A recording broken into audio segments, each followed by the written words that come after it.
Well, that's not good. That is really, really not good.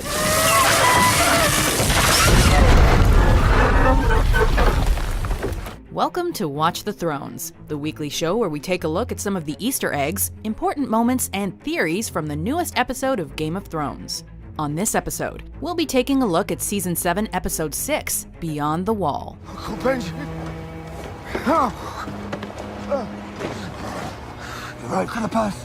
Come with me. There's no time.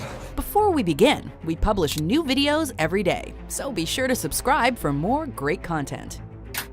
Number 3, Clegane Bowl confirmed. Has anyone ever told you the story of the Mountain and the Hound? Get hype!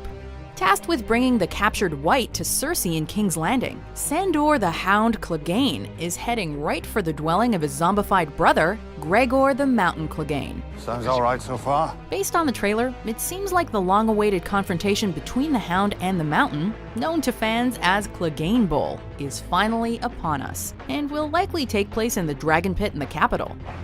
F***ing hope not. It's also worth noting that, aside from his monster of a brother, another significant figure in the Hound story will also be kicking it at the Red Keep by the time he gets there. The trip to King's Landing is long, Lady Brienne, and you won't be traveling on summer roads. The sooner you leave, the better your chances of making it on time. Yes, my lady. Number 2, Dragonglass weapons. So, turns out Whites are pretty easy to kill when you've got the right tools. Beric and Thoros looked badass while mowing down zombies with their flaming swords. You might have noticed those fiery weapons were reminiscent of Lightbringer, the legendary sword that plays a key role in the Azor Ahai prophecy, and the end of the Long Night. Jon also managed to do some damage with Longclaw, killing another White Walker and cutting down Whites left and right. But it was the rest of the crew, including Jorah and the Hound, who were using the freshly mined and forged Dragonglass weapons. And they seemed to work pretty well against the army of the dead. That being said, good luck getting close to an undead dragon with those adorable little Dragonglass daggers.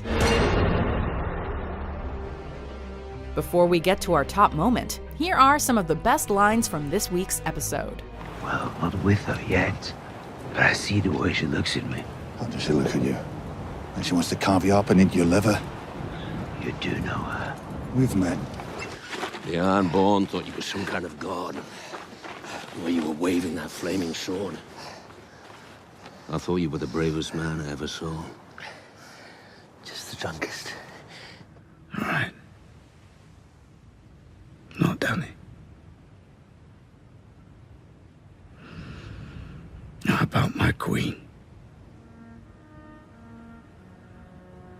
I'd bend the knee, but... Number 1, Bran Stark, the Night King. Killed him. He turned them all.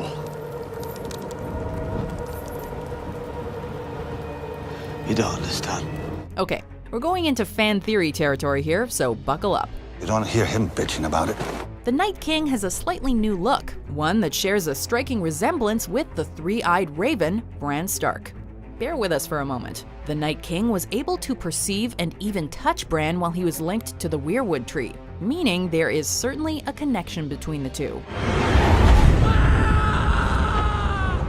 Is the Night King what happens to Bran after he's moved through time too many times?